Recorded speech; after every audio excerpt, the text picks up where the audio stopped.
Economics का छठा chapter है वैश्वीकरण।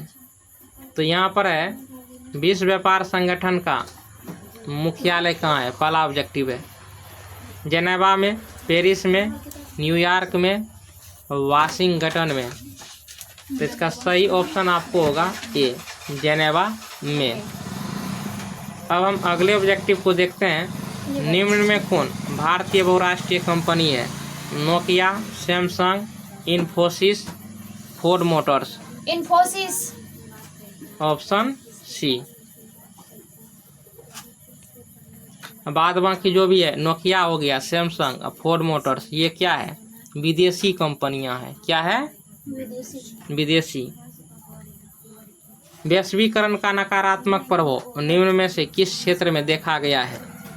कृषि एवं ग्रामीण क्षेत्र, रोजगार, बैंक, उद्योग। रोजगार। Option B. प्रत्यक्ष विदेशी निवेश का सर्वाधिक लाभ किस क्षेत्र को मिला है? कृषि क्षेत्र, औद्योगिक क्षेत्र, सेवा क्षेत्र, विनिर्माण क्षेत्र। विनिर्माण क्षेत्र। Option D. सरकार द्वारा लगाए गए अनावश्यक नियंत्रकों, प्रतिबंधों को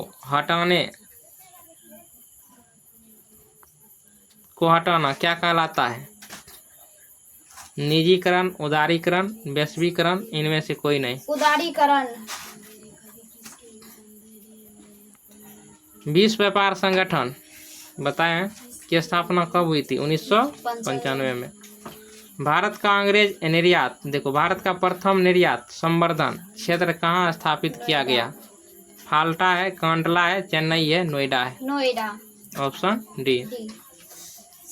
निम्नलिखित में कौन बहुराष्ट्रीय कंपनी है? Ford Motors, Coca Cola, Samsung, ये सभी। Option D. अर्थव्यवस्था के किस क्षेत्र से हरित क्रांति संबंधित है? प्राथमिक, द्वितीयक, तृतीयक। प्राथमिक। हरित क्रांति खाद्यान्न उत्पादन में अत्यधिक वृद्धि से हुआ, ठीक ना? कब हुआ था? 1960 के दशक में। तो खेती, खाद्यान्न किससे उपजता है? खाने वाला खाद्य पदार्थ, गेहूँ, मकई, चना, जो भी हो, मूंग वूंग, खेती से न उपजता है। खेत से जो चीज उपजता है उसको हम क्या बोलते हैं? कृषि। कृषि कौन क्षेत्र है? हरित क्रांति। प्राथमिक क्षेत्र। कौन क्षेत्र है? प्राथमिक क्षेत्र। कृषि क्षेत्र को क्या बोलते हैं? प्राथमिक क्षेत्र। ऐसे भी समझना है।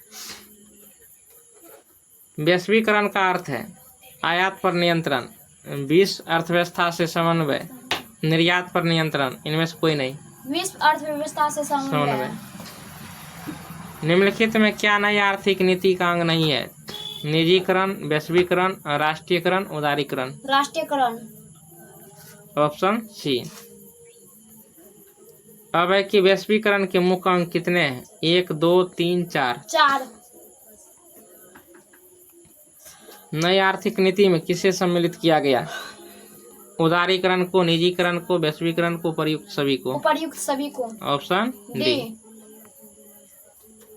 इनमें से कौन बहुराष्ट्रीय कंपनी नहीं है? Ford Motor, Samsung, Parle Tata, Coca Cola. Parle Tata. मानव पूंजी के प्रमुख घटक है ज्ञान, कौशल, अनुभव, इनमें से कोई नहीं। इनमें से कोई नहीं।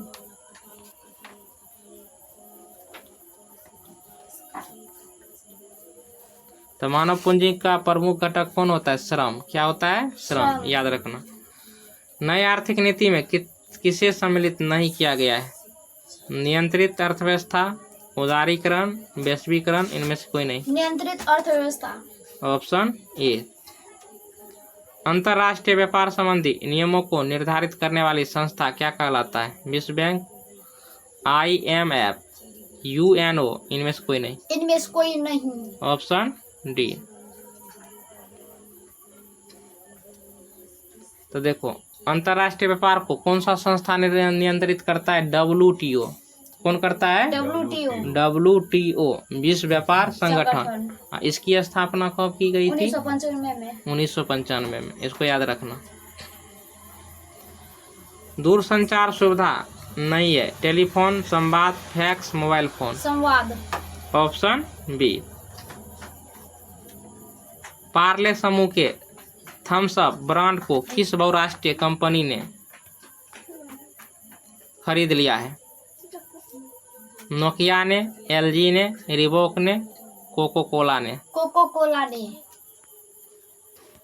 तो कोको कोला आता है ना ठंडा, कौन सा कोको कोला पी है? सब पीना चाहिए। ज्यादा कौन चल रहा है अभी? स्प्राइट। स्प्राइट दाब के रखा है सबको ना। बहुते दिन से चल कोको कोला ज्यादा लगता है गला में। स्ट्रिंग कहाँ चलता है रे? यहाँ जो चलता है एकदम कोको अथी स्प्राइटे ना आता है। दिन में 10 पेटी बेचे छै। स्टीयरिंग में लागे छै। इसके बाद देखो, विदेशी पूंजी एवं विनियोग पर रोक, व्यापार पूंजी, तकनीक, हस्तांतरण, सूचना प्रवाह द्वारा देश की अर्थव्यवस्था का विश्व अर्थव्यवस्था के साथ समन्वय, सरकारीकरण की प्रक्रिया को बढ़ाना, इनमें से कोई नहीं। कौन होगा? व्यापार पूंजी तकनीक हस्तांतरण सूचना प्रवाह द्वारा देश की अर्थव्यवस्था का विश्व अर्थव्यवस्था के साथ समन्वय। B option. फिर है कि जनसंख्या के वितरण के आधार पर वंचित परिवार की प्रतिशतता कितनी होती है? 51.3%, 33.2%, 12.8%, 1.7%। 51.3%। Option A.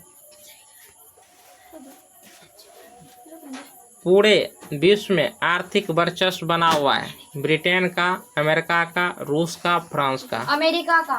Option B. वैश्वीकरण से लाभान्वित होते हैं उत्पादक, उपभोक्ता, ए और बी दोनों, इनमें से कोई नहीं। उत्पादक एवं उपभोक्ता, ए और बी दोनों। ऑप्शन सी।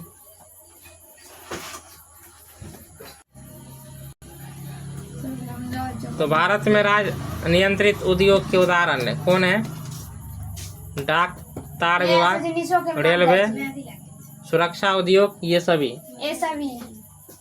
Option D. वैश्वीकरण से बिहार के किस उद्योग को प्रोत्साहन मिला है?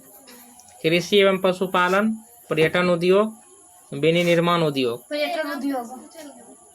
Option B. निम्नलिखित में कौन व्यापार अवरोधक है?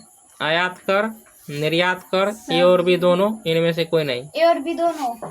Option C. सरकार की नवीन आर्थिक नीति का अंग है उदारीकरण, निजीकरण, वैश्वीकरण, इनमें से सभी। इनमें से सभी। वैश्वीकरण के फलस्वरूप दो देशों के उत्पादकों के बीच प्रतिस्पर्धा क्या होगी?